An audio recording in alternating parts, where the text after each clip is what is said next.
considers that, with regard to the present situation, Israel must, in accordance with its obligations under the Genocide Convention, in relation to Palestinians in Gaza, take all measures within its power to prevent the commission of all acts within the scope of Article 2 of the Convention, in particular, A, killing members of the group, B, causing serious bodily or mental harm to members of the group, C, deliberately inflicting on the group conditions of life calculated to bring about its physical destruction in whole or in part, and D, imposing measures intended to prevent births within the group.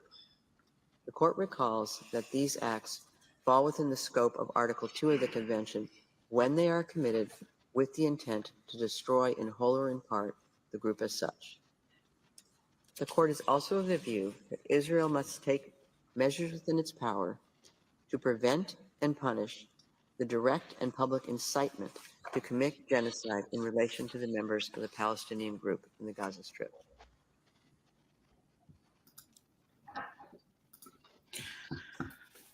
Good afternoon, good evening, dear followers and everyone who is watching with us. And welcome to another episode within the series of the Arab-Israeli conflict presented to you by the Arab American Center for Culture and Arts. With me in the studio is Dr. Ali Ajami, President of the Arab American Center for Culture and Arts, and Dr. Mohammed Al-Ajlani from Paris, and our special guest speaker today, Professor Ron Stockton. Welcome all to the studio. First of all, I would like to introduce Dr. Stockton, who's going to be our guest today. Dr. Ron Stockton is a professor of political science at the University of Michigan, Dearborn, and a research associate at the University of Michigan Center for Middle East and North African Studies. He is a co-author of A Time of Turmoil, a book on public opinion, and author of Dissent and in Order, a book on conflict within religious organizations. He has a long-standing interest in the Arab American community and was one of the two principal investigators on the Detroit Arab American Study, a landmark study of 1,016 Arab Americans and Chaldeans in Southeast Michigan. That project produced a team-authored book, Citizenship and Crisis, Arab Detroit After 9/11. He has written articles for Public Opinion Quarterly, the Middle East Journal, Middle East Policy, the Journal of Palestinian Studies, and the Armenian Review, among others. His 173-page curriculum unit, The Israeli-Palestinian Conflict, was used in classrooms around the country. He teaches comparative, non-Western politics, including a course on the Israeli-Palestinian conflict. The university has awarded him its Distinguished Service Award, its Distinguished Teaching Award, and its Distinguished Research Award. He makes frequent media appearances on CNN with Anderson Cooper, CNN with Paul Azan, Fox News with Brit Hume, MSNBC, ABC, CBS, PBS, IRN, and others. He is often heard on local radio and television and has written for the Detroit Free Press and Detroit News. He has most recently conducted also a multi-year study of Muslim gravestones in Southeast Michigan and produced a photographic exhibit, conference papers, and a formal lecture on that subject. Dr. Stockton is retired, and now he has a podcast that we will leave the link to in the comment section. So please do visit the podcast. He has a few lectures about the current situation in Gaza, among which also 2 episodes on the ICJ ruling. We continue over 100 days with the Gaza conflict, and the most recent news is the ICJ reply to the ruling that actually came out today. Today, we will be focusing on this subject, examine it, and answering your questions with Professor Ron Stockton. Professor, I'm going to give you the platform to speak about the most recent update and analyzing the reply of the court today to the hearing. Thank you. Well, you cited the most important passage, I think, when you showed the Chief Justice handing down her ruling, she basically gave the definition of genocide and told the Israeli government and Israeli military to cease doing these things. She did not accuse them of genocide. You couldn't do that until there's a full investigation, which will probably take a couple of years. But they issued what is called provisional findings. And the provisional finding is that if you are doing anything which would ultimately be a part of a genocide, should a genocide be determined, then that is something you can't do. So that's what happened. I think it's a bit shocking. There's been a lot of efforts to explain this away and to say that it's not really that important. I think it's extremely important. When the attack of October 7th occurred, I think we all recognized immediately that Israel would respond with a fierce attack on Hamas. Everybody knew that, including Hamas. They were waiting for it. I think what nobody anticipated was that the casualties would build up, and that an exceptional proportion of them, over 2/3, maybe even more, be women and children. The people who study fatality patterns noted that the death patterns are very similar to the population in general. If you're fighting an army, most of the people being killed are young men. But when it's women and children, there's something very different going on here. So in late December, South Africa did what none of us had been expecting and filed a charge of genocide against Israel. I've read that document, and it's an extremely well done document. It's a very, very professional. It's very strong in law. It's got a very large number of footnotes, of scholarly footnotes, and it's thoroughly documented. And the court heard it almost immediately. And then within just a few weeks, they issued a ruling, which had preliminary findings. That's all they can issue at this point. But they had preliminary findings basically prohibiting Israel from doing certain things that might contribute to genocide, should a genocide be determined. And so those are some of the main points, I think. To determine genocide, that document, the Genocide Accord Convention, written in 1948, it's very strange as you read it. I used to have my students read it, and we would discuss it. It relies on intent. You have to, if you are acting in a way that's destroying in whole or in part the ability, in whole or in part, that's a critical phrase, the ability of a people to function, that people being a religious, ethnic, cultural group, whatever they may be, then that's a part of the problem. But your actions have to be, you have to have an intent to be committing a genocide. So how do you prove intent? It's almost impossible. It's very hard. So what they do is rely upon incitement. If you can find evidence of incitement, that is, your leaders are urging people to engage in mass killing or something of that nature, then that's evidence. So that document that South Africa submitted has an extensive section where it discusses incitement by various leaders, including Prime Minister Netanyahu. And to me, the passage that was the most shocking, I think, to me personally, was that when he encouraged his soldiers to remember Amalek. Amalek there's a story in the Bible in which God orders the Israelites to completely destroy the people of Amalek. They were a people who were actually at the very center of Jewish history. And as the Hebrews were fleeing from Egypt, Amalek attacked them and betrayed them. And so God orders Saul, the ruler at the time, to take his army and to destroy every single person, every man, every woman, every child, every suckling, every animal, every sheep, kill every single thing. And Netanyahu actually told his soldiers to remember what we are told about Amalek, and you are fulfilling that destiny. And it's very it's filled with references to incitement, which I think is very, very powerful. Thank you, Professor. Now, when the ruling came out the first time, there were conflicting opinions about it. Actually, there were some active members of the community who had a call out that please stop playing down this ruling.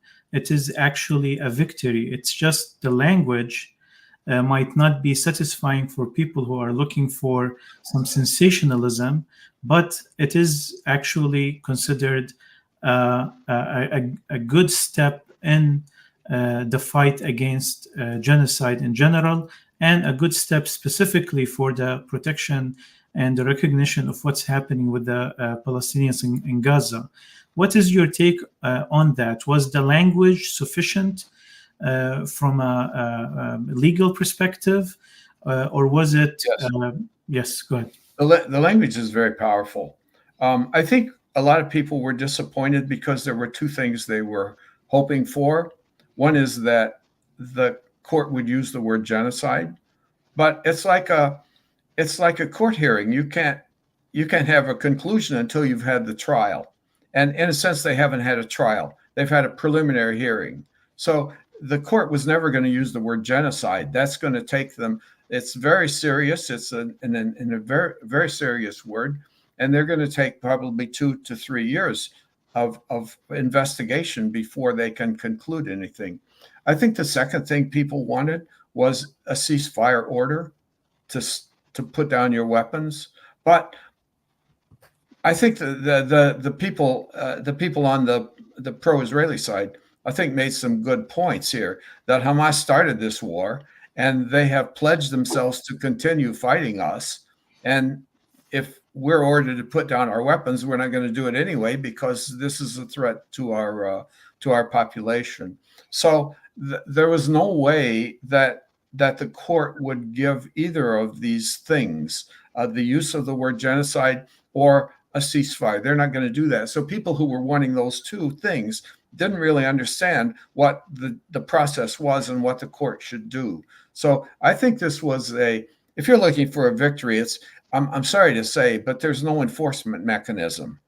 I mean, even if they say this is the worst genocide in the history of the world, which they're not going to say, but if they said that, there's nothing they can do about it. Israel can just say, well, you've got your order. It's like Andrew Jackson saying, well, the court's made their decision. You can't deport the Cherokees, but we're going to do it anyway. Let the court figure out how they're going to make us stop. And so I think the people had unrealistic expectations, but these words were deadly. These were powerful words, quoting directly from the definition of a genocide and saying, you must stop all of these things. And you have to stop members of your cabinet who are inciting them, or your military who are inciting these things. You have to stop that. That's a terrible blow to the Israelis.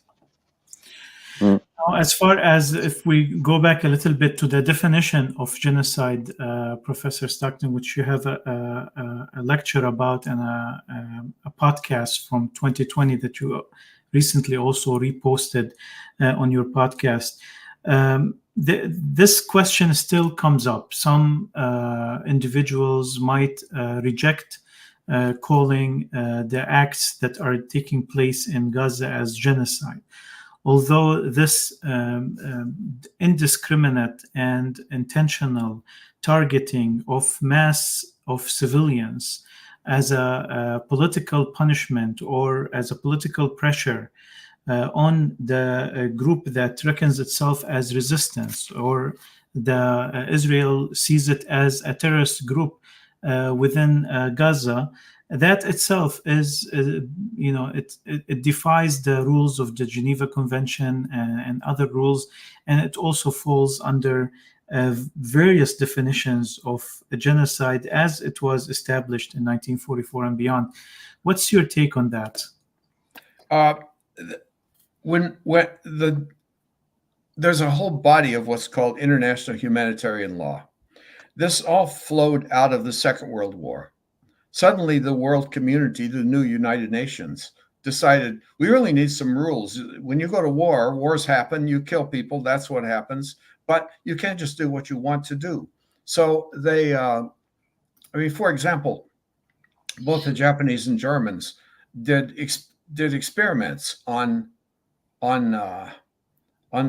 prisoners of war, and the Japanese would dip people into freezing water to see how long it took them to die, and they did that because they figured that sooner or later some of their soldiers are going to end up in the water, and they wanted to know what the survival rate would be. So that's one of the rules that's banned under international law. You can't do experiments on people. And of course, the Nazis did a lot of experiments, and they're pretty terrible things.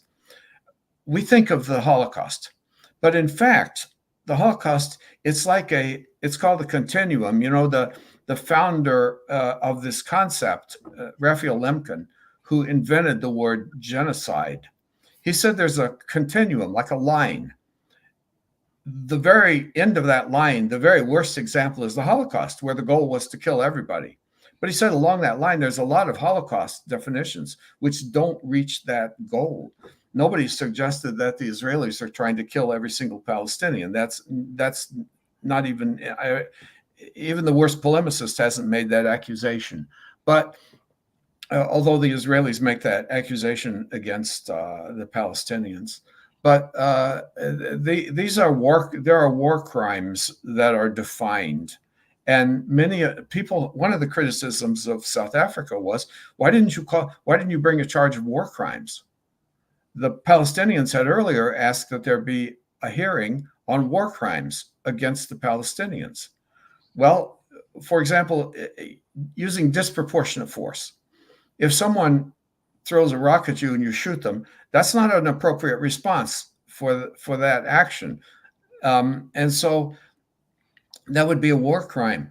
Blowing up a mosque or a church or a cemetery, those would be war crimes, but they're not genocide. They're war crimes. Blowing up a library is a war crime. So some people said, why didn't they go for war crimes? Well, I suppose they could have, but their choice was genocide, which was, I don't know the internal dynamics of what they discussed and what the options were. But South Africa decided to go with a charge of genocide, which is really a powerful charge. Do you think that the Israeli defense, as far as the number of casualties that have, this over 30,000 deaths and it's over 70,000 injured, are these numbers defendable when it comes to discussing genocide? Can a military inflict such civilian casualty without entering into the genocide definition? What's interesting is that there are a lot of war crimes, for example, that can be a part of a genocide, but they can not be a part of a genocide. You know what I mean? You can, if the, for example, I think of the Hiroshima, that was not a genocide. There was no effort to destroy the Japanese population or people or anything like that. Whether it was a war crime, that's a different issue. It was a new weapon. They used it. It did what it wanted to do. Or the bombing of Dresden, the American and British bombing of Dresden, which was largely a non-military site. That was a war crime. But there are war crimes which can be a part of a genocide. So there has to be a determination of genocide. So, for example, if you're trying to, I couldn't believe it. I just heard the former Israeli ambassador to the UN interviewed yesterday, and he was saying, why are the Egyptians not allowing the Palestinians to leave Gaza? And I thought, he said, if the Egyptians want them to die, that's on their responsibility. And I thought, expelling people, that's genocide. that is considered a war crime for certain. Ethnic cleansing is a war crime, but it can also be a part of a genocide. And if you are stopping the ability of a people to function as a people, that's a genocide. I have in my class, I think I used this in my podcast, but in my class on genocide, the students read all the literature, the official formal definitions, legal definitions, and then we discuss it. And I say, okay, I'm going to give you an example. What if the world community, all the great powers got together and concluded, I said, this is just made up for the sake of a discussion. What if they concluded that putting a Jewish state in the middle of the Islamic world was a mistake? It's not anybody's fault, but it's a mistake. So we're going to have to dismantle Israel. We're going to give every Israeli an opportunity to move to any country they want. We'll give them $1 million to start up. We'll guarantee them that they will never be subjected to even an insult.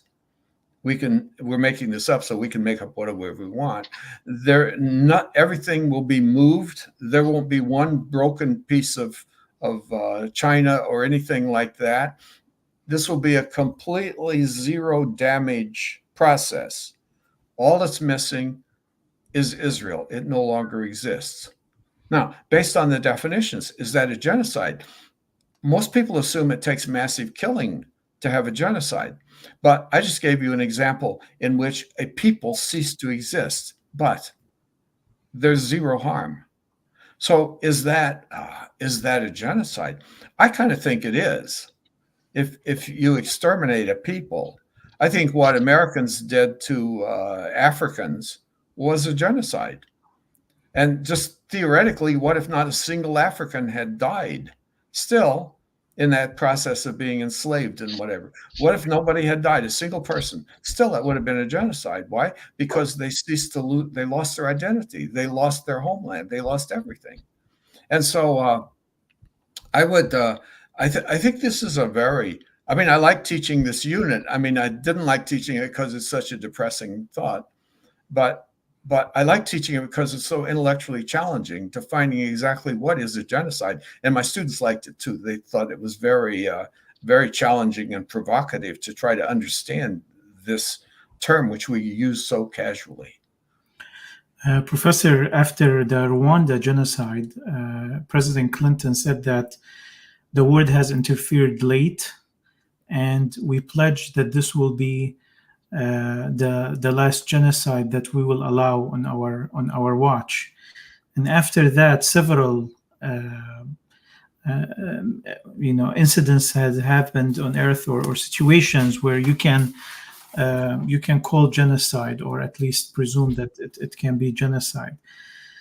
What have we been missing? Is the word being hypocritical, especially the powers in charge, or has it been that there are no mechanisms since the establishment of the United Nations till today to enforce any of the United Nations resolutions or even the ICJ rulings? I think that's a real weakness. But we have to remember that there has never been a formal determination of genocide.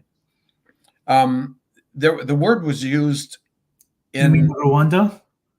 Pardon me? You mean in Rwanda? The word genocide there has never been a formal determination of genocide since the Genocide Convention was passed, which is interesting because we look around at what happened in Cambodia, where probably a quarter of all Cambodians were killed. We look at Rohingya. There's just a host of things. We looked at what happened in Bosnia. We look at all of those things and we say, what? There's not been a single there's not been a single determination of genocide. That's correct. Not since the Genocide Convention was created has the court found genocide. And so that's kind of disappointing, isn't it? But it's kind of like the dog that catches the car. If you determined that a genocide had occurred, what would you do? Because we know that the country would say, no, it didn't. And now how are you going to enforce it? Well, that would take a whole range of activities. Maybe there could be sanctions or whatever, but it's not written into the Genocide Convention what the actions would be if there even were a determination.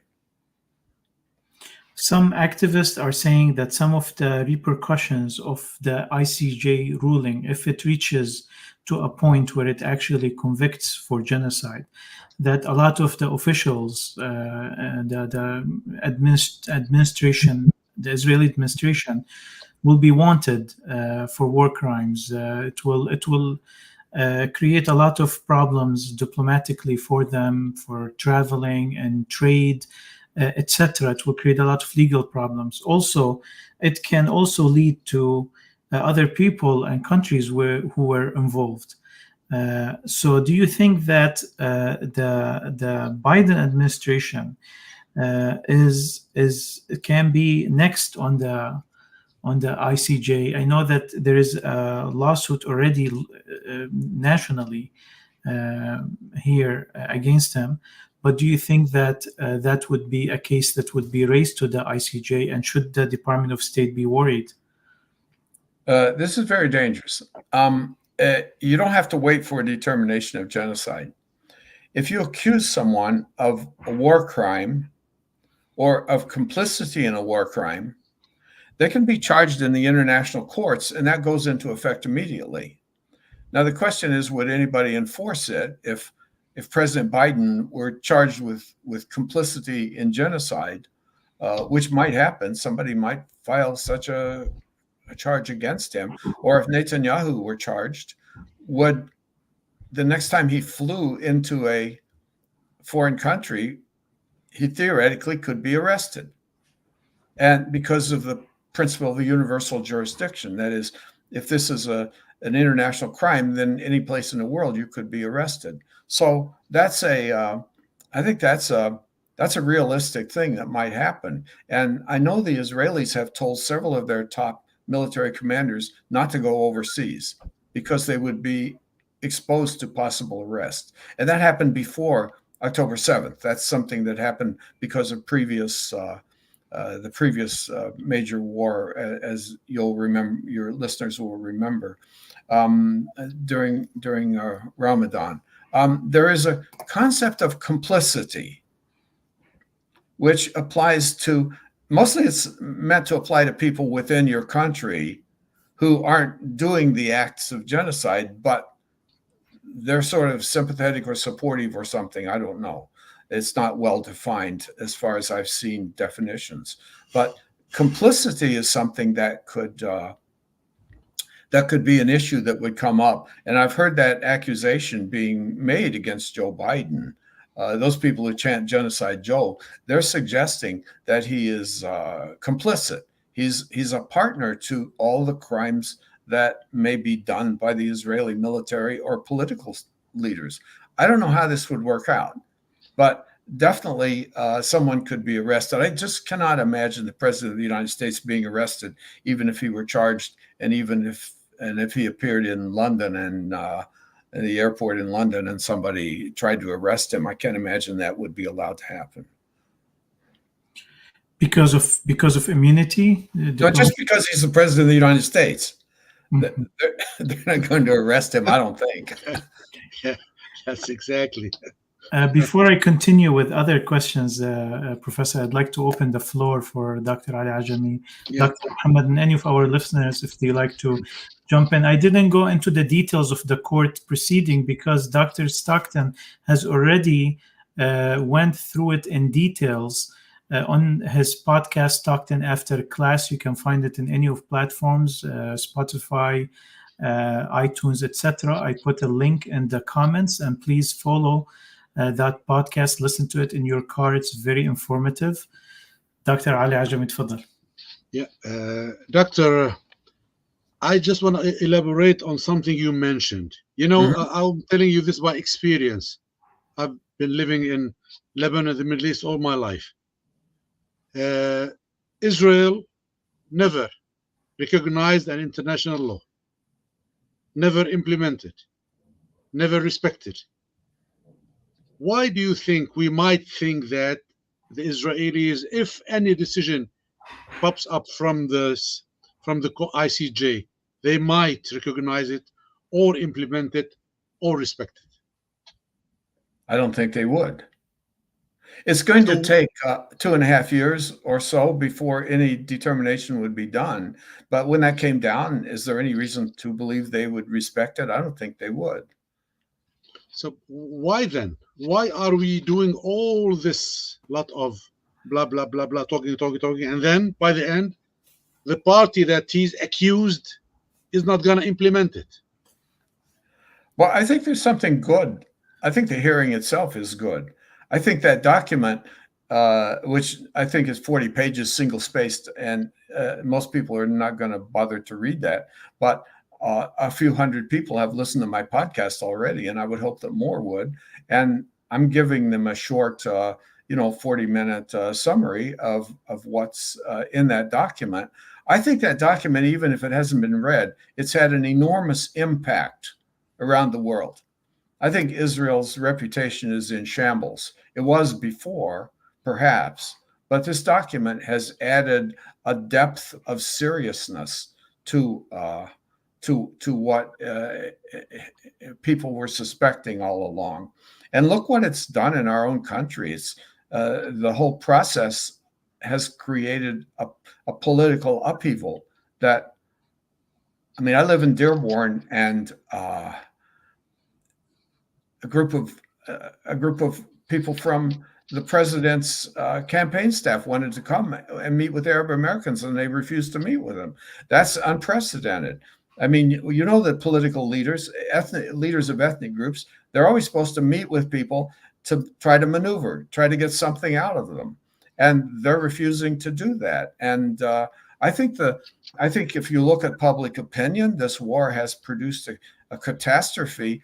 It's a generational gap. If you look at those people under 30, probably 20% of them support Biden's policies. If you look at people in my age group, it's probably 70% plus support him.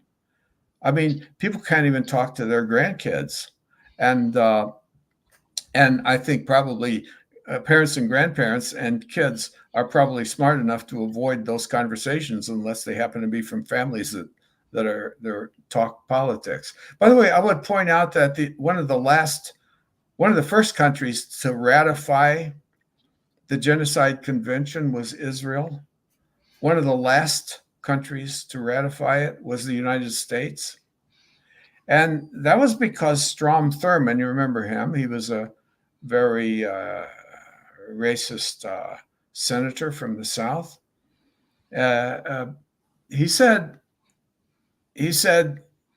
this would overcome the right of the Senate to be in charge of criminal investigations. And so he said, we will not approve ratification. He was on the committee that had to approve it. He said, we will not approve ratification unless there's a provision that the Senate has to approve a charge of genocide. Well, come on. If we're charged, I'll tell you what he was afraid of. He was afraid of that we would be charged with genocide against African Americans. But I think that's really interesting. You can't charge us. I mean, wouldn't that be great if you were a drug dealer and had an understanding that you can't charge us unless I agree? You can't charge me unless I agree. I mean, talk about countries being unwilling to comply with international law. You can always just say, well, that's wrong, or they got it, that doesn't apply to us, or whatever, and then just march away. So if you're disappointed and if you're discouraged slightly, so am I. Okay. Something else about the ICJ itself. You know, since the very beginning, when the ruling started, when the hearing started, there was a lot of speculations, a lot of doubts that this might not lead to any place because the court itself is politicized. It's manipulated, oriented, guided by politics. How come there was even the decision wasn't this strong as we wanted it to be? How did it come over? I had the exact same concern. And I said in my podcast, I think the Americans are going to look out for the Israelis. And the chair of the committee, by the way, is an American, Donahue, and she's very good. And what was interesting was that the vote was almost unanimous. And you've got the Americans and the Russians; they're always maneuvering against each other. And so I was kind of waiting for some evidence of divisions, exactly as you and I suspected, and it didn't happen. The vote was almost unanimous. There were two judges that voted no. The Uganda judge voted no on everything because she said this is a political issue, not a legal issue, and they should negotiate among themselves, which I completely agree with that. If they could work it out at the table, good. I've been hoping for that for 30 years. But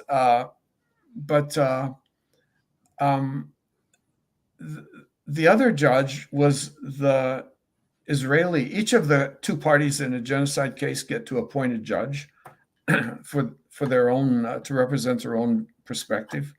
And so the Israelis appointed the former head of the Supreme Court, the High Court. His name was Barak, and he's a very respected judge. He's very smart as a judge, and he's got a lot of integrity. So he was appointed, and it's very interesting that of the six provisional findings, he supported two of them. He supported the one on the Israelis should allow more humanitarian assistance to go in. And he said, I completely agree with that because I'm sympathetic to the Palestinians and what they're suffering. And he started, by the way, by said, I want to make a personal statement. He said, I was a 6-year-old boy in Lithuania when the Nazis came in. They rounded up all the kids in my school and killed them all. And he said, my mother and I were able to escape into the forest. And he said, so for me, this genocide, this word, this is painful for every Jew, which it definitely is. But he voted for two of those resolutions, one being humanitarian and the other on incitement. And he said, I think some of the incitement examples are heat of the moment. You're in a war and you say something outrageous and you say, well, that's not policy, actually. But he said, still, he said, I think incitement is bad. I think it adds to the problem. So I supported that resolution that Israel must cease incitement by its political or military leaders. I suppose if you're in a neighborhood and you're just organizing a rally, you can say whatever you want. But if you're an official in the cabinet or if you're a military leader, you can't say these people are vermin. We're going to kill them all. You can't say that. We're going to exterminate everyone. There's good and there's bad. There's light and there's darkness. We're going to destroy the darkness. That's there are no innocent civilians. This is a myth. Kill them all. You can't say that kind of thing if you're a military or a political leader. Okay, Doctor, another question. Do you think justice could be served when we are dealing with a court that's based on a pillars of injustice? Wait, say that again. I missed the point. Yeah. The court, as we mentioned before, it's politicized. It's manipulated and guided and oriented by politics. And politics depends and deals with interests, political interests for countries. Yes. How could we anticipate justice to be served from this kind of institutions? Well, I had that, excuse me, I had that very concern. But when I read the ruling that they handed down, I was really impressed. This was not a political decision. They stayed very close to the law, and they were very hard on Israel. And so, and there were a couple of technical things where the Israelis said, basically, the American term is standing, whether you have a right actually to file a complaint before the court. And they said South Africa didn't have standing because they're obligated to engage in good faith negotiation with the opposing party before they file. The South Africa, I mean, if the court had been politically oriented, they could have just excluded the whole thing on the grounds that South Africa didn't go through the right procedures. And they said, no, we think they've done enough. They sent you a note and you didn't get back to them fast enough, and that's good enough. So that was a case where I thought there was a reasonable chance that they might say, well, this is, you didn't comply with the procedures. And they didn't. They just said, okay, you're in compliance. Nobody dissented from that. Okay. Professor, my last question, just some kind of information. You know, you mentioned genocide from one side, you mentioned war crime from another side. How does international justice deal with either of them? Is there any difference dealing with a case of genocide or dealing with a case of war crimes? Well, they go to different courts. That's one point. So there's a war crimes court basically, and it's easier to get a war crimes charge heard and acted upon than it is a genocide charge. As I said, there's never been a finding of genocide, but there have been multiple findings of war crimes. And if someone is accused of do you remember General Pinochet of sure. Chile? Chile, yeah. Margaret Thatcher, really, he was a murderer, and they engaged in mass murder in that country, and Margaret Thatcher was a fan of his, and he had war crime charges brought against him, and he went to he visited London. I think he might have been coming to see her, and he got arrested, and she just said, "No, we're dismissing these charges. You can't arrest him." But the fact is, even a president can be arrested, and there have been cases of that happening. And several presidents, including Vladimir Putin, are now under international indictment. I don't know what would happen if he decided to fly to Paris for a vacation. He could theoretically be arrested. I don't think that would happen because it's a big, powerful country, but it could be. So I think these are very different things. As I said, a genocide charge takes us a long time. It's very serious, and it takes a long time to make a determination. A war crimes, accusing someone of war crimes, that can be dealt with very quickly and implemented in terms of at least an arrest. So you would have to stand trial. Okay. So they're very different. They go to different courts. They have different levels. Okay. And again, remember that a war crime can be a part of a genocide. Yeah. Okay. Thanks, Professor. Thank you. Thank you, Dr. Ajami. Professor, to now get to some subjects that are, not about genocide, but within the same topic of the Arab-Israeli conflict. And you've taught that course, the Palestinian-Israeli conflict, for years. I don't know the exact number of years you taught that course at University of Michigan, but I know it has been a while. And throughout your teaching and your following of the situation very closely, what do you see? What do you see? What is wrong with? I'm not gonna ask you a big question at the end of the episode, but the question is really, what do you see the wrong path that this conflict is going through? Why is that a wrong path that is taken? What is supposed to be the correct path for it to take? Oh, well, there are people who don't want it settled. There are people on, the opponents of a negotiated settlement on the Palestinian side, Hamas being one, and George Habash and others opposed it. All of those people have said, we don't like this.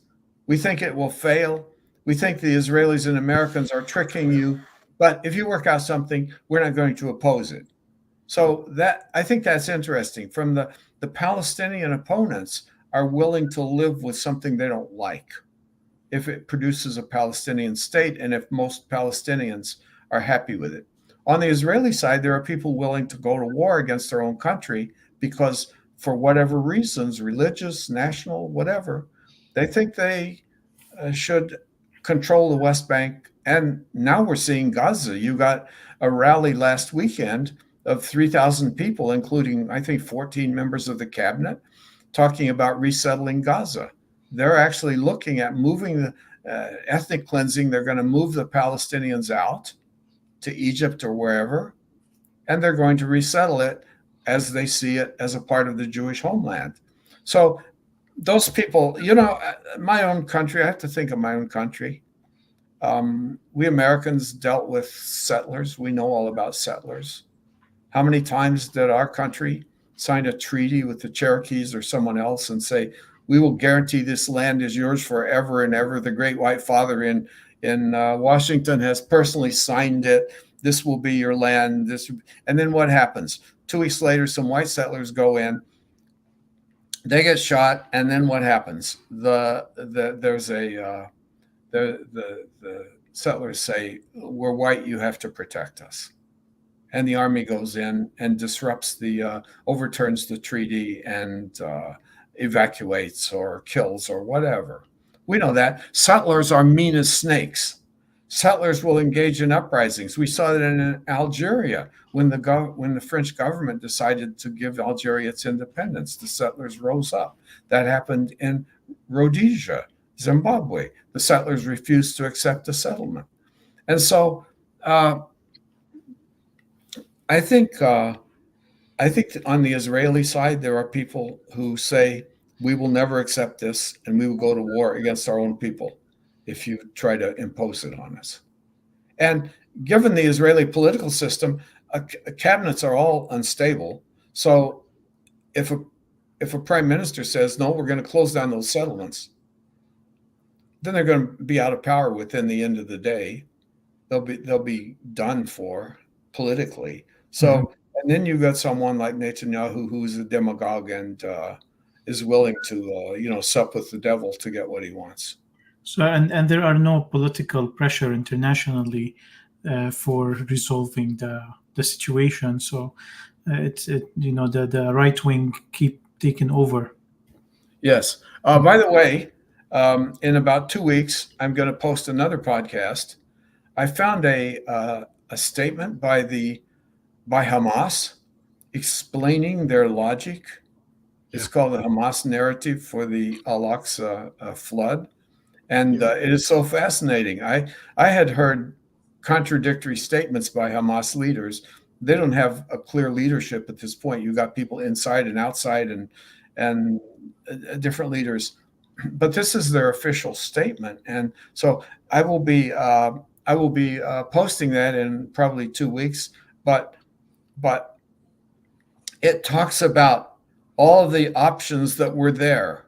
We were very close in Oslo, and the Israelis refused. We asked for an investigation of war crimes, and the Americans blocked it. We wanted to do this, and the Americans, and they mentioned the British and the Germans and the Canadians. I think they mentioned 4 or 5 key countries that are consistently there to block any diplomatic or negotiated settlement. So this is not just happening because Israelis are difficult or because Netanyahu is a demagogue. It's happening because our own country has played an important role in blocking anything meaningful from happening. Right. Professor, you've mentioned the indigenous people and suffering that we had on this land with settlement and colonialism from our part in history here. And I wanted to ask you about that. There has been a noticeable solidarity between indigenous struggle and Palestinian struggle within the United States. Do that reminds me of the time of the Black Lives Matter movement, when there was some sort of an awakening and a reassessment of history, where a lot of historical figures that were non-abolitionist, or whether slavery is slave owners, they were kind of put on trial again, and there was demand for their public display of their sculptures to be removed. Do you feel that this is also awakening the oppression of indigenous people and the colonialism of the indigenous people? It's waking up that struggle everywhere. Okay, I'll tell you, I see it two ways.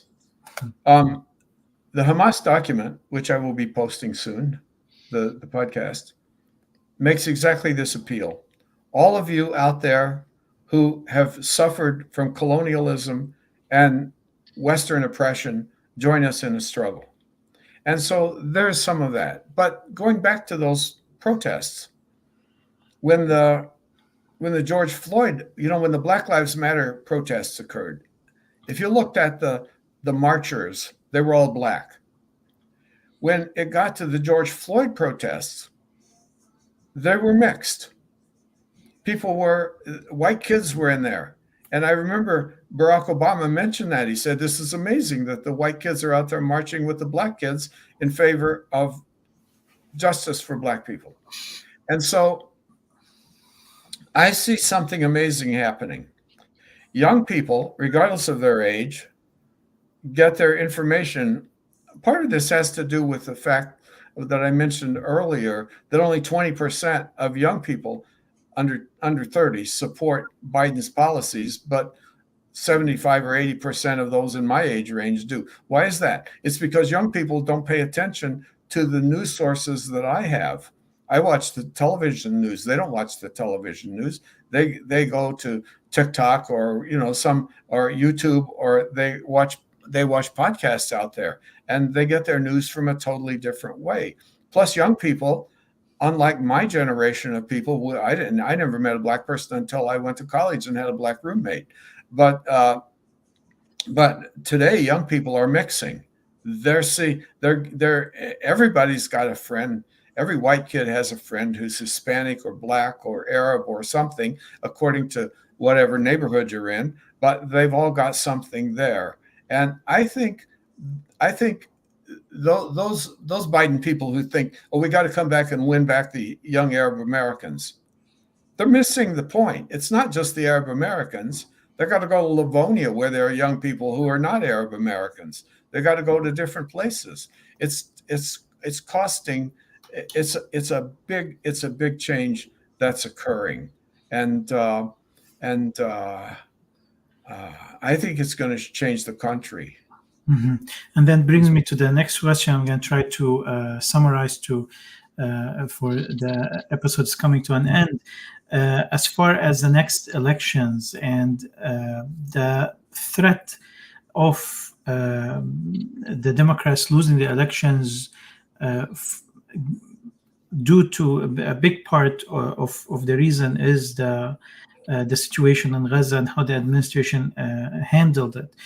Do you feel that it is coming to a critical point of the failure of the two-party system in the United States to really satisfy the majority of voters, given that 68% of those polled were against, they were with ceasefire, while 100% of the Senate, that was the first vote, was against ceasefire. There is a huge discrepancy between representation and voters. Do you feel it's time to break up is this the time now for a movement to break up the two-party monopoly over the administration of the United States? No, I've got some bad news for you. As long as we have what is called single member plurality, we don't vote. We don't have majority rule in this country. The person who wins, the party that wins, is the party that gets more votes than anyone else. That's not majority rule, that's plurality. And so we have single member plurality. So if you've got 10 candidates running for the Senate, technically someone getting 11% of the vote can be elected. What that means is that third parties always disappear because they don't have a permanent base. They will always be defeated, even if you have a third party which gets a third of the vote, and someone else gets a third of the vote, and the other party gets 34% of the vote. Then the 34% wins, and the two 33s. Next time around, one of them is going to end up with 20% as the voters migrate to the other party. So I think it would be great if we had a proportional representation. I think that would be great. What I would like is something like the Germans have, that they vote. When you go in and vote, you vote for two people. One is your local representative that you want, and then you got names in front of you. And secondly, you vote for your favorite party. And what they do is take the percentage that each party gets and allocate a certain number of seats to them based on that. So if you get 15% of the vote, in fact, in the German rule, if you get 5% of the vote, you get 5% of all the seats. And they give extra seats to make sure that comes out right. I wish we did something like that. Or I the would love weight to. ballot. Pardon me? The weight-based ballot, where where you get to choose your second best and third best, and No, then... that's different. I think there's also merit in that, Mhm. because what it does is drive away the rather kooky candidates. Uh-huh. I think either of those systems would be better. But if you want a third party out there, you need to have something like the Germans have. Mhm. Okay. Wissam, if you permit me, I have one last question, unless if you have something else. I'll have something after you. تفضل. Okay. Professor, since day one of the war, we have seen a blind support from Biden's administration to Israel on all levels. All levels. Why do you think this is happening? Why this blind support? Without even, during further, through the weeks, we have noticed that Biden's administration was trying even to hide out, to cancel some things that the Israelis were doing. They were denying that they're bombing the hospitals and so on and so on. Why this blind support? Well, it's even worse than you describe. I mean, Biden said he's seen the photos of the beheaded babies. Those photos apparently don't exist. The Israeli military refuses to confirm it. Plus, you've got the issue of RPGs, the grenades which blow up, and they typically blow off heads if they get in the right position. So there's no way to confirm that. And Biden says, I know it's true. I've seen it, which means Netanyahu sent him something. I think Biden has a visceral, I don't think it's just politics for him. It's visceral. I think he has a sense of, I taught my class on the Israeli-Palestinian conflict for 40 years. And I discovered,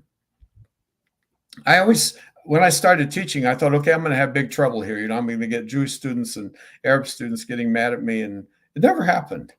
Never happened. They were very open. They were very thoughtful. I really admired my students for their willingness to deal with such a terrible topic, and an emotional one where so many of them had personal family ties on both sides. But what I discovered was that the ones that resisted, I'll say resist, they didn't rise up, they didn't challenge me, but the ones that found it hardest to deal with the information were those who saw Jews through the Holocaust. If you think of Jews in terms of the Holocaust, then you immediately are really sympathetic to everything. You say, oh my gosh, think of the Jews who have to deal with the term genocide describing their own country. Well, that's a pretty terrible thing. So I can imagine that that would be very distressing.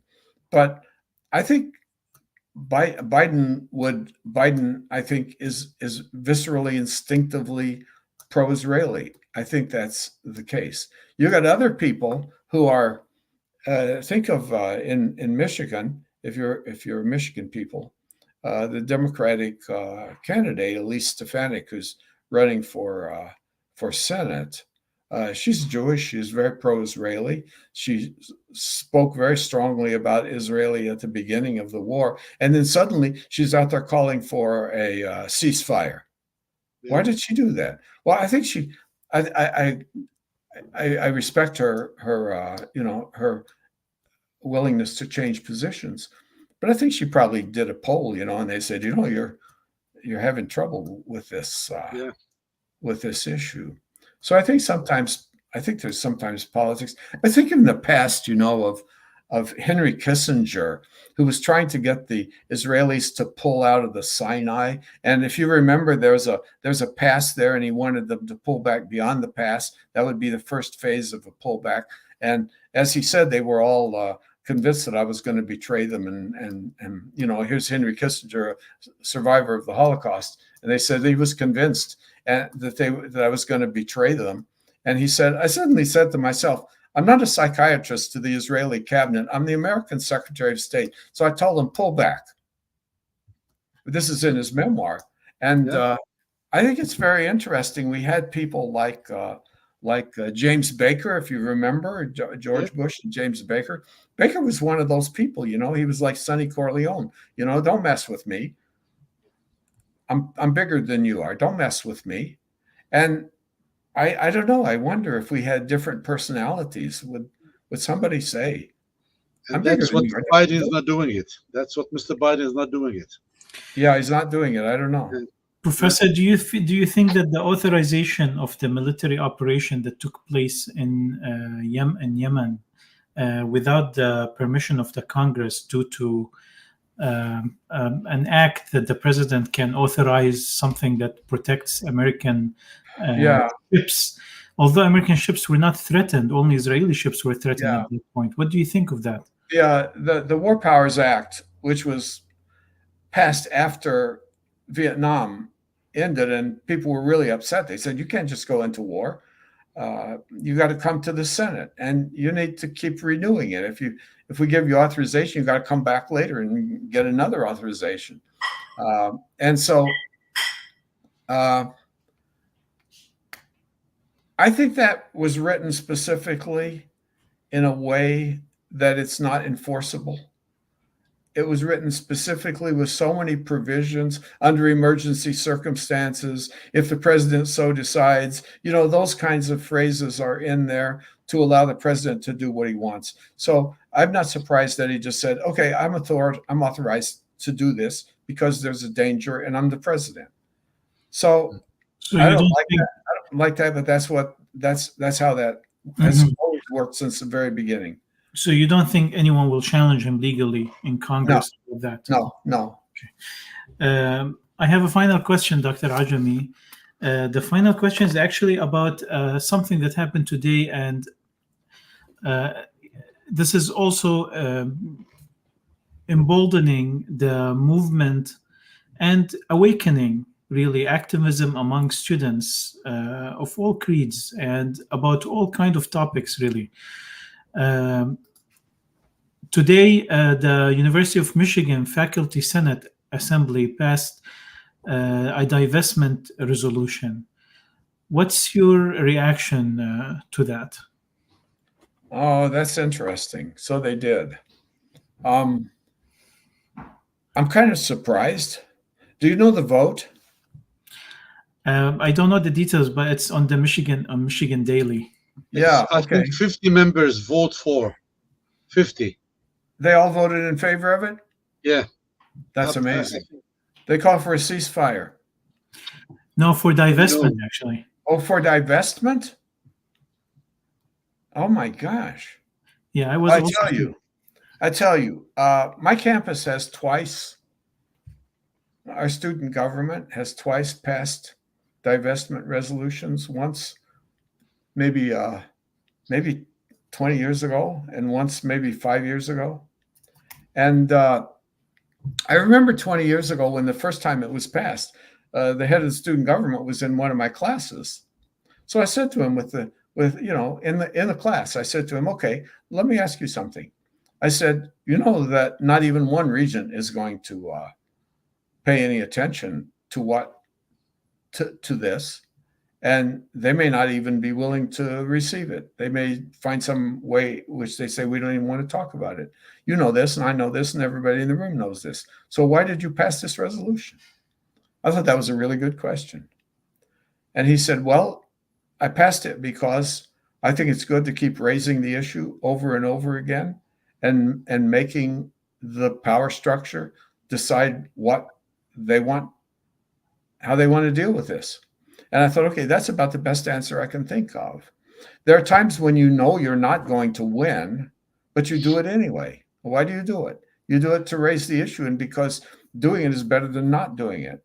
So I'm surprised. I'm very surprised. The administration recently, the students wanted to have a vote, and the administration barred it on a technicality. It's as if the court in The Hague had said, no, South Africa can't have standing because you didn't spend enough time talking to the Israelis. You know, they looked for an excuse and then said, okay, here's a rule. You can't do that. So the administration is going to hate this. The regents are going to hate it. But when our students did it, they got called anti-Semites right there in front of the regent meeting by one of the regents. He later apologized, but the fact was he did it.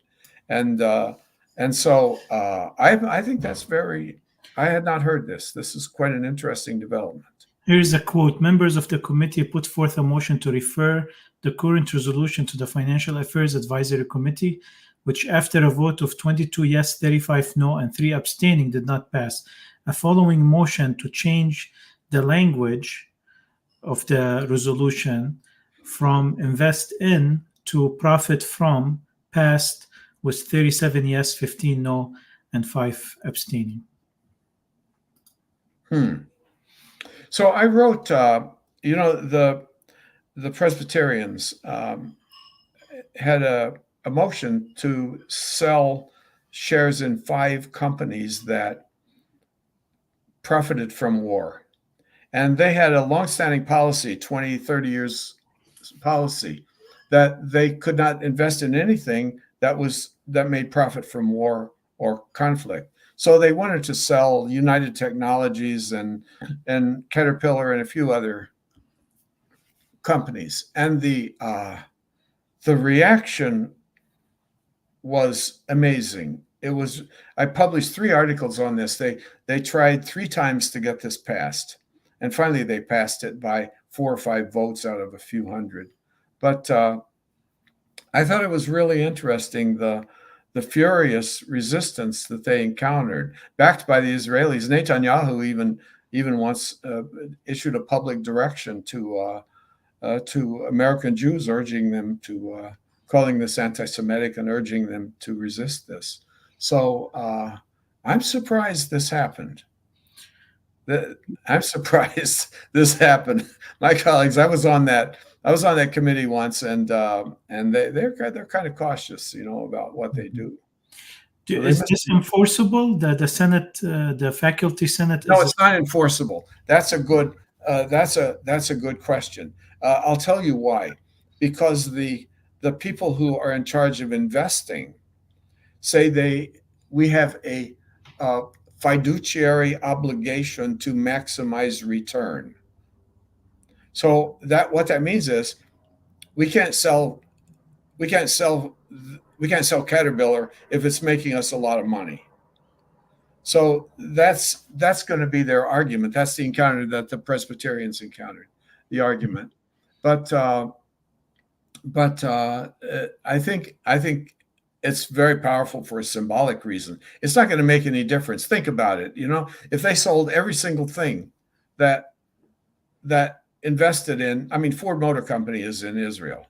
McDonald's is there. Suppose they sold McDonald's, all their shares in McDonald's. Well, they'll just be bought by someone else. McDonald's won't suffer. Israel won't suffer. It's just that the university would not hold McDonald's anymore or Ford Motor Company. So those shares are going to be bought immediately by someone else. You look at the stock market every day, you know, someone sells 500,000 shares and then someone buys 500,000 shares, and it all happens within electronically. It happens electronically. And so right. It can be more symbolic. Have any practical impact, but it's symbolic. Mm-hmm. The same way when the Presbyterians voted, it had zero economic. You know, you heard these Israeli supporters who were saying this is an effort to destroy the Israeli economy. No, it wasn't. It was a symbolic slap in the face, and that's why they fought it so hard, because it was a slap in the face. Do you feel these symbols they will reach to a critical mass, especially that within after 2030 the majority of voters, there will be Generation Z? Do you feel that it will actually reach to a critical mass where it's going to cause a political change in the country? I think some people are going to lose their elections in the coming, and Joe Biden might be one of them, who are going to lose their elections in the fall because of this. I don't know how many. I'm just speculating, but there's got to be some people out there who won by a 1% margin last time around, and they're going to lose by a 4% margin this time. So that's going to happen. They're going to have people chanting at them, and so I think it will have an impact. We should not anticipate a massive transformation of the American political system. That's not going to happen. But I could imagine a dozen people losing their seats over this, and that will determine who controls the House of Representatives. Mm-hmm. And that will be not even in 10 years, and then in the decade from today. It could happen right now. This is a hot issue. Mm-hmm. Oh yeah, this is a hot issue right now. So I mean, maybe it could happen. I mean, a total transformation or an important. No, I don't see that. I don't see that. There are too many. No, I've studied American attitudes towards Israel. There's too much. Too much different ways of looking at this. So if you think the whole country is going to be transformed, it's just not going to happen. Israel is very strong ideologically, politically. That's going to stay that way.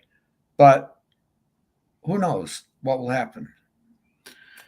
Thank you, Professor. Thank you, Dr. Ali Ajami. Thanks, everyone, for watching this. And please follow also Professor Stockton's podcast, Stockton After Classroom. It's available Stockton After Class. That's After it. Class, sorry. It's available on Spotify, iTunes, and other platforms. And we will see you in other episodes of the history of Arab-Israeli conflict on the Arab American Center for Culture and Arts. We hope for peace, and we hope for our brothers and sisters who are suffering a humanitarian crisis as we speak today in Gaza. We hope that it will be uplifted, and everything that we can do to help humans suffering everywhere, that's an obligation that we take upon ourselves. Thank you very much. Thank you, professors, and have a good night. Thank you, Professor. Thank you. Thanks for the good questions. Thank you.